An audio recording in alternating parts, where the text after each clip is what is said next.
What's going on, guys, and welcome to Who to Sign For. Now in this series I'm giving you my recommendations on what players to sign for a specific team in career mode. Before we go on, I will say that the signings you'll see aren't designed to be realistic, and the player ratings and potentials of the players may vary depending on what database you're using and how they perform for you during the season. Obviously you don't have to follow all the tips. This is really just a set of guidelines to give you a hand if you're stuck for ideas and want some suggestions on what players you could sign for a certain club. This is mainly aimed at those of you out there who may be new to the game and just need a little bit of advice, or for those of you out there who want a few recommendations on what players to sign for a team that you may be using in career mode this year. So in today's episode of Who to Sign For, guys, we are going to take a look at Brighton and Hove Albion of the Premier League, and these guys are just an absolutely fantastic team to do a FIFA career mode with, and there are numerous reasons why, and let's begin with them. So the first is that they are a 4-star team in the Premier League, which means that they do need a ton of work, which means you've got a long rebuild and a long road to glory with these guys. You want to take them to European glory, but to start off with, they've got a really solid transfer budget of around 39 to 40 million pounds in the first summer window, and your objectives are very reasonable. Finish in a mid-table position and reach the last 60 in the FA Cup, both of which very doable indeed. They've got 3 fantastic kits and a great goalkeeper kit, a real stadium in the game in the Amex, a rivalry with Crystal Palace and some of the clubs on the south coast of England as well, and some decent young talent too. Yeah, this is a really fun team to do a FIFA career mode with, and this year as well, Brighton had a fantastic season in the Premier League, still under charge of Graham Potter. He's been there for 3 years now, and he's done a great job stabilising Brighton and Hove Albion and making them a staple team in the Premier League, if you will. This year finishing 9th place, only a few points off a European place as well, so really solid season for Brighton this year. And again, they've got a good young team. They've been in the Premier League for several years now. Potter has transformed them into a stable Premier League side, and it's definitely a really fun team I'd recommend for an RTG in the Premier League that needs work but has a few good young players, but a very reasonable starting budget with very simple objectives in season 1. So as I run you through the team, Brighton do play a 5-3-2, as you would have seen a moment ago there. There are a couple of players playing out of position, and more on that later. And there are a few players to deals that come at the end of the year as well. I would give out 3 contracts. One is to Tudor Baluta. He is a young holding midfielder, 71 overall, 22 years old, with a few ratings to grow still. Worth keeping around as a squad player and not letting go on a free transfer. And also 2 youngsters as well. You've got James Furlong, a young Irish left-back. He's only 56 rated, 19 years old, but he does have mid-70 potential, so worth keeping just in case he kicks on and becomes a really good squad player as the years go by. And also Zach Emerson, formerly of Oldham Athletic as well, transferred to Brighton, again 16 years old, very young, and whilst the starting overall is low, once again he's got mid-70 potential as well, so worth keeping for the future. The players on the transfer list though, as you can see, all in their 30s apart from Shane Duffy who's 29, Pascal Gross, Jason Steele, Danny Welbeck, and also Adam Lallana as well. Yeah, Brighton have got a really good mix of some decent young players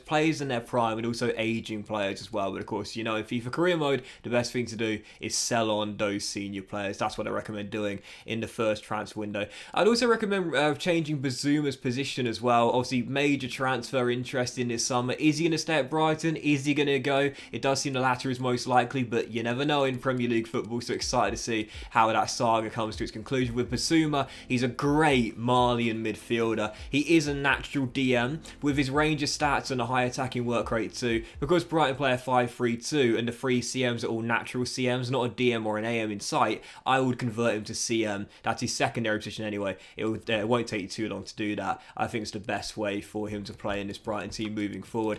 So we sold Adam Lallana to Southampton. Very interesting indeed, returning there. And also we sold Pascal Gross to Leeds as well. Now these players are really solid. Like, they're really solid first team players for Brighton. You know, they're in the mid-70s for overall. Pascal Gross, for example, will be starting in a midfield trio with his rating. But again, because they're in their 30s, or in the case of Shane Duffy, approaching 30 at 29 years old, they might be good enough for your bench right now, but in a year or two, they're going to be very poor in terms of their starting overall. And of course, if your team's going to get better, you're not going to have much need for them in an RTG. So personally, my recommendation is sell as soon as you can. So we sold Lallana to the Saints. Pascal Gross went to Ellen Road for 8.9 18.5 mil, and you would have seen now he negotiated a deal for Shane Duffy for Newcastle United as well. Got another bid here from Venezia, but I don't know why I even bothered with this one. The Newcastle deal is always going to go through, and this one, as you'll see, didn't come off. And again, they're decent starting overalls in the first season for Brighton, but what you got to remember is that Brighton aren't a one and done type of career mode. You don't do one season with them, win the Champions League, say, yeah, I'm done now. It's an RTG. It's like a 4 or 5 season project minimum. So yeah, you want to make sure you're building for the future. Shane Duffy, solid starting overall, and 29 years old, but in 2 or 3 years, is he going to have a place in your team? Probably not. You might as well sell him whilst you can get as much as you can for him. But as for new signings with Brighton, where would I look to strengthen? Well, I would say through the middle of the park. You're going to sell Lalani, you're going to sell Grush, you're going to need a new central midfielder here with Brighton and Hove Albion, and also get some new firepower up top as well. In terms of midfielders, I really recommend this guy for value for money this year. It's Florian Grillitsch of Hoffenheim. Now, you can get him for under the valuation of around 10 to 11 mil. That's what we paid for him. And this guy starts off 78 rated, 25 years old. So he's about to enter the prime of his career right now. And whilst he's listed as a holding mid, he's better as a natural CM. So as soon as you got Florian Grillitsch in from Hoffenheim, convert him from CDM to CM, just like you're doing with Basuma, and have this guy through the heart of the middle of the pitch in the midfield trio. Again, he's got very decent, versatile stats. Maybe not that much shooting ability as a box-to-box type midfielder, but very good dribbler, fantastic passer of the ball. In terms of ball retention, this guy knows how to distribute it and dictate tempo. I'll put him right in the midfield trio straight away. No doubt about it, he'll be a solid option for you in this Brighton midfield trio. And as for more firepower up top, like I mentioned there, you're going to sell Danny Welbeck. And obviously you've got more pie. Mac Allister can play there as well, but really you want a solid starting striker in terms of a great starting overall, but young enough that will get really good in the future as well. And in terms of value for money, like with Grillitsch, this is an amazing option. From FC Nantes, with his deal that come the end of the year, it's Randall Kolo Muani. He's valued at 18.5 mil, but you can get him for around 16 to 17 mil in this game. I had to pay 17.5 mil, but it's still an absolute steal. His wages aren't astronomical. Again, he's only 22 years old, so he's only going to get better, and it's 77 overall. He'll already become your highest rated striker in this Brighton team as well. I definitely do recommend getting more firepower. You know, you've got Andoni, Florian Andoni out on loan, Aaron Connolly's out on loan as well, but ultimately you want to get someone that's got starting ability now to be your out and out number 9, if you will, and also someone that's going to get even better as well. He's 8 years younger than Danny Welbeck and 3 ratings higher. Definitely bringing Randall Kolo Muani, superb signing for Brighton. And speaking of French players in Ligue 1 for other signings too, I would recommend a new centre-back as well. Now, of course, we sold Shane Duffy, and you would have noticed with Brighton, if you start a career mode with them, they've got Mark Cucurella playing centre-half in their back 5. I wouldn't recommend that. He's much better as a left wing back, as we know, but I would recommend a new centre-half. 2 options I'd recommend.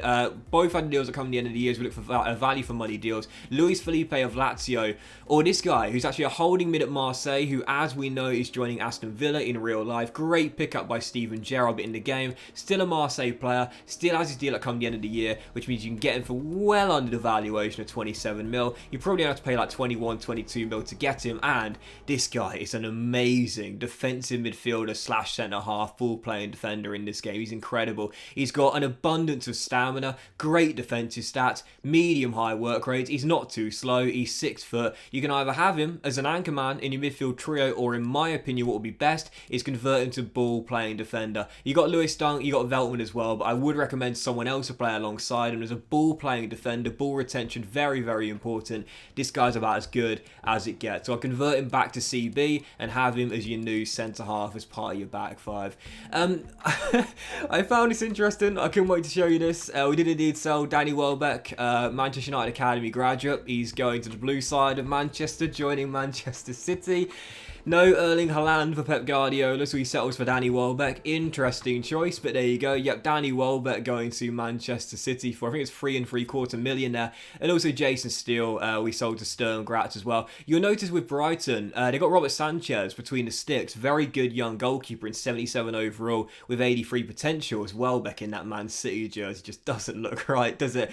But Jason Steele is only 65 rated and 30 years old as well. You'll want a better backup goalkeeper. I personally, the first season, with Steele being in his 30s now, I'd just sell and look for a younger goalkeeper. So We did change the positions there of Grilic and Camera as well. You'll see Florian grew 2 ratings from 78 to 80 overall. That's because his best position based on in-game stats alone is CM, and with his passing stats, that's no real surprise there. Boubacar Camera didn't grow a rating, but he wouldn't lose one anyway. And again, with medium-high work rate, solid defensive stats, and the strength, I would like to try and improve that if you could at 76. Not the best for a Premier League centre-half, but it's very easy to do that with a stopper development plan, and again, get his pace up too. And there'll be very little downside to this guy. But the backup goalkeeper I recommend for Sanchez is Martin van der Voort. I always recommend this guy for a RTG career mode. He's just a brilliant fit. In real life, he's joining RB Leipzig in 2024, but in the game, you can get him in the first transfer window. Playing for KRC Genk, valued at 3.3 mil. You don't have to spend much over than that to get him. We spent just 3.4 mil plus a sell-on clause. That's a bargain, really, because this guy right now is decent enough to be a backup goalkeeper in the Premier League. 71 rated. He's better than Jason Steele by 6 ratings, and he's 11 years younger as well. So he's over a decade younger than the player he's replacing, and he's 6 ratings higher with 84 potential as well. Yeah, Sanchez is going to be a man between the sticks. He's young enough to be a starter and good enough to be a starter, but as a better and younger backup goalkeeper for Jason Steele, 2 players I'd recommend: Etienne Green of recently relegated St Etienne, but also Martin van der Voort. In this save, I went for the Belgian because money was an issue, but to be fair, he's a very solid backup to have, isn't he? So after the season ticket money came in, not much for it. We did have around £10 million to work with right before the window would slam shut, or at least the first game of the season would come around. 2 players I would recommend here, backup players for your current starters. I would recommend a new backup right back. You'll notice with Brighton they don't have a backup right back for Tariq Lamptey, who of course came through the Chelsea academy but has now made a name for himself on the South Coast. I'd recommend Jayden Bogle. I would keep Tariq Lamptey as a starter because whilst he's only 75 overall, he's 21 years old and he's got some really solid potential as well. Very good young wing back. I'd look for someone to be an understudy for Tariq Lamptey, and I think this guy's a really good fit. Jayden Bogle, the former Ram, now a Blade. You'd have to spend around 6.5 to 7 mil to get him, but he's the same age as Tariq Lamptey, but only 2 ratings lower and has 82 potential as well. So you've got a really good young English right wing back pair in there in Jayden Bogle. Lamptey's 20, in Jayden Bogle and Tariq Lamptey as well. He's 2 ratings lower than Lamptey and he is a year older, but again, he's got similar potential, similar ability, and 2 really good young English wing backs in your team now for all the years you'll be at the Amex. And the final signing I made was a new backup striker. After the sale of Danny Welbeck, of course, we were going to need someone else to be a backup forward in this team and a natural out-and-out striker. We did sign Kolo Muani. He's partnering more play up top. You want someone to the bench, and I really recommend this guy. Contract upcoming the end of the year. Absolute bargain buy. I've mentioned before, I think he should be higher rated in my opinion, like 74, 75, but in the game, he's only 72 overall, but in a weird way, it's kind of good, because it means you can get him on a really cheap deal of under £4 million.